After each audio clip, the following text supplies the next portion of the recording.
Hello, ഇന്നത്തെ കഥയിലേക്ക് എല്ലാവർക്കും സ്വാഗതം. നയന അനിയെ കാര്യങ്ങളൊക്കെ പറഞ്ഞ് മനസ്സിലാക്കി കൊടുക്കുകയാണ്. നന്ദു നിന്നെ നല്ലൊരു സുഹൃത്തായിട്ട് മാത്രമേ കണ്ടിട്ടുള്ളൂ. അതുകൊണ്ട് തന്നെ ഇനിയും നീ നന്ദുവിനെ അങ്ങനെ ഒരു സുഹൃത്തായിട്ട് തന്നെ കാണണം. ഈ ഒരു കണ്ണിലൂടെ അവളെ കാണരുത് എന്നൊക്കെ എനിക്ക് പറഞ്ഞ് മനസ്സിലാക്കി കൊടുക്കുന്ന സമയത്ത് അവൻ്റെ നെഞ്ച് പൊള്ളുന്ന സങ്കടം അവനുണ്ടായിരുന്നു. പക്ഷേ നന്ദു അങ്ങനെ കാണുന്നില്ല എന്നറിഞ്ഞപ്പോൾ തൊട്ട് പിന്നെ അവളെ അങ്ങനെ കാണാൻ പറ്റില്ലല്ലോ. കാരണം നമ്മളൊരാൾ ഫ്രണ്ടായിട്ടേ കാണുന്നുള്ളൂ എങ്കിൽ പിന്നെ നമ്മൾ തിരിച്ചങ്ങോട്ടേക്ക് കാണുന്നതിൽ അർത്ഥമില്ലല്ലോ എന്നൊക്കെ അവൻ സ്വയം മനസ്സിനെ പറഞ്ഞ് സമാധാനിപ്പിക്കാൻ ശ്രമിക്കുകയാണ്. പക്ഷേ എത്ര തന്നെ പറഞ്ഞാലും അനിയുടെ മനസ്സിൽ നന്ദുവിനോടുണ്ടായിരുന്നത് ആത്മാർത്ഥമായ പ്രണയമായതുകൊണ്ട് തന്നെ അവൻ ദുഃഖിച്ച് അവൻ്റെ മുറിയിൽ ഇരിപ്പുണ്ടായിരുന്നു. ആ സമയത്ത് പിന്നാലെ പോയിട്ട് നയന അവനെ നോക്കുന്നുണ്ടായിരുന്നു. അത് കണ്ടുകൊണ്ട് സങ്കടത്തോടെ നയന ചിന്തിക്കുകയാണ്, എന്നോട് പൊറുക്കണേ മോനെ, ഇതൊരു ഏട്ടത്തിയുടെ ഗതികേടാ.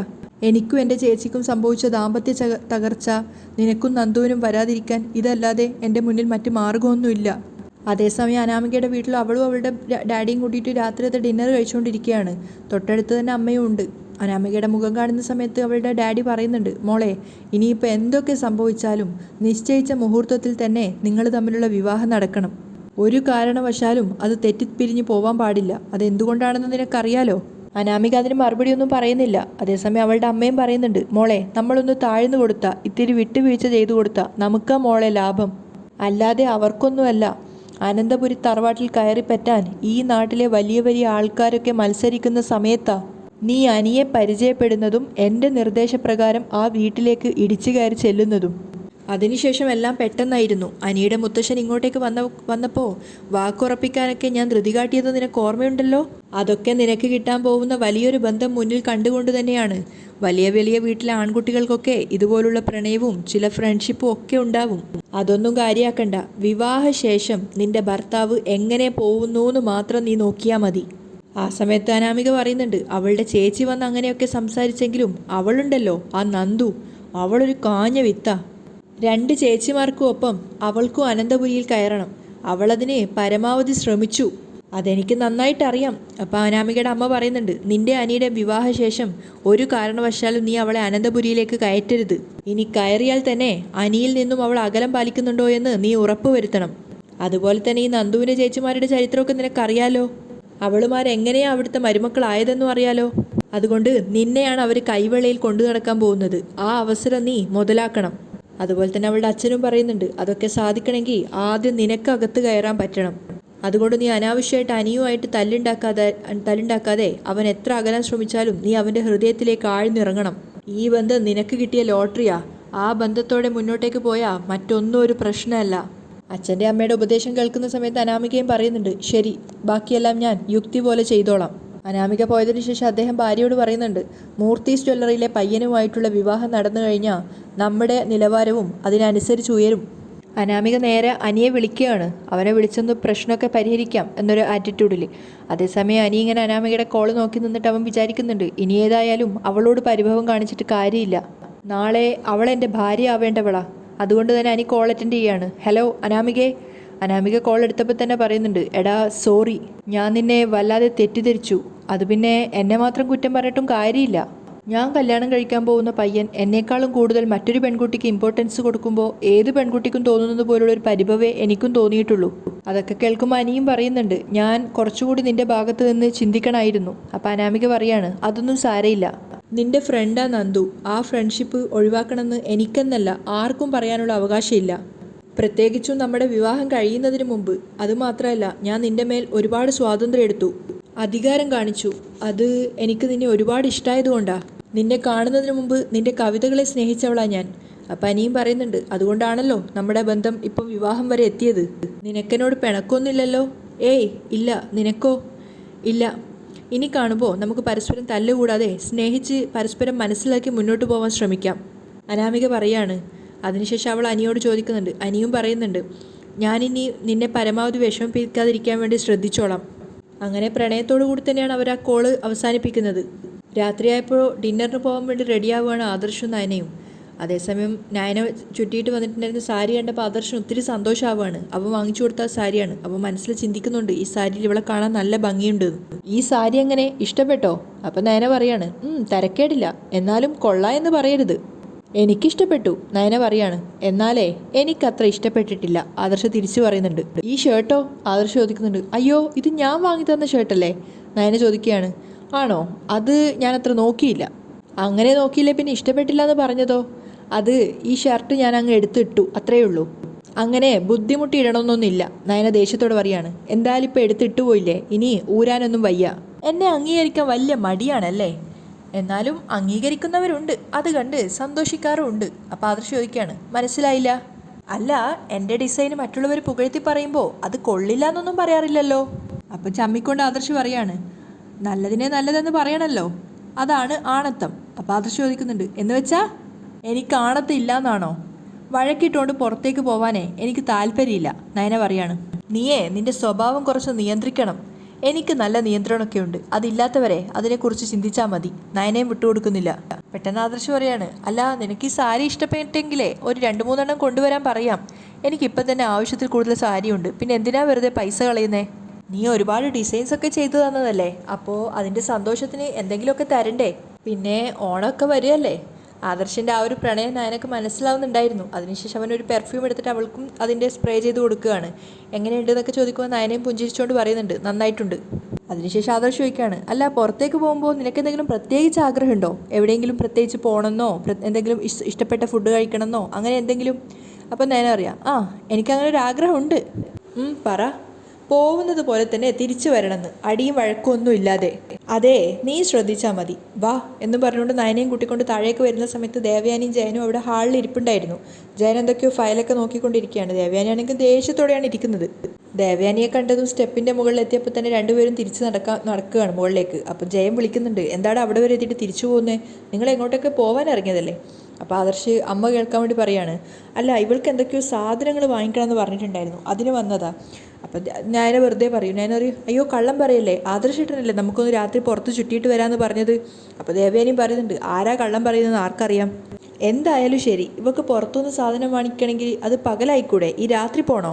ഞാൻ കിടന്നു കാണുമെന്ന് കരുതിയിട്ടായിരിക്കും പുറത്തേക്ക് വന്നത്. ദേവയാനി പരിഹസിക്കുകയാണ്. അപ്പം ജയൻ ചോദിക്കുന്നുണ്ട്, താൻ കിടന്നില്ലെങ്കിൽ എന്താ പ്രശ്നം? അവർ ഭാര്യയും ഭർത്താവും അല്ലേ, അവർക്ക് പുറത്തോട്ട് പോകാൻ തൻ്റെ അനുവാദം ചോദിക്കണോ? നിങ്ങൾ എവിടാന്ന് വെച്ചാൽ പൊയ്ക്കോ, ജയൻ പറയാണ്. അപ്പോൾ ആദർശ് ദേവയാനിയെ നോക്കിക്കൊണ്ട് പറയുന്നുണ്ട്, അമ്മയ്ക്ക് ഇഷ്ടമില്ലെങ്കിൽ പോകുന്നില്ല. അപ്പോൾ ജയൻ പറയുന്നുണ്ട്, ഞങ്ങളുടെ കല്യാണത്തിന് ശേഷം നീ ജനിച്ചത്, നിനക്ക് ഓർമ്മയാവുന്നതിന് മുമ്പുള്ള കാര്യങ്ങളൊക്കെ നിനക്കറിയോ? നീ ജനിച്ചതിന് ശേഷവും ഞങ്ങൾ ഇതുപോലെ ചുറ്റാൻ പോയിട്ടുണ്ട്. പിന്നെ മകനും മരുമകൾക്കും അത് പറ്റില്ല എന്ന് പറഞ്ഞാൽ അതിനെ സ്വാർത്ഥതയായിട്ടേ കാണാൻ പറ്റൂ. നയനമോൾ എന്തായാലും കള്ളം പറയില്ല, നീ ആയിരിക്കും കള്ളം പറയുന്നത്.